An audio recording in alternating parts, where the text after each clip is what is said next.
চারটি আসন ফিরিয়ে দাও।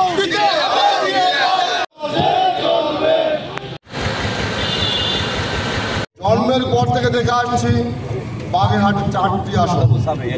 হঠাৎ করে এই সিসি কি কারণে কি মতলবে আমাদের একটি আসন কেটে 3টি আসন করেছে, এতে আমাদের বাগেরহাটের উন্নয়নের বিঘ্ন ঘটবে।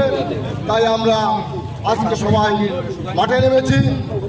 আপনাদের উদ্দেশ্যে একটি কথা বলতে চাই, আমরা দীর্ঘ প্রায় 17 বছর বাগেরহাটকে 4টি আসন ছিল, একটা আসন নামে 3টি আসন দিয়েছে।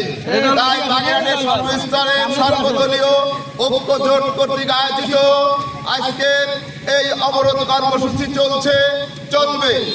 আমাদের একটাই দাবি, বাগেরহাটকে 4টি আসন ছিল, এই 4টি আসন আমাদের ফিরিয়ে দিতে হবে।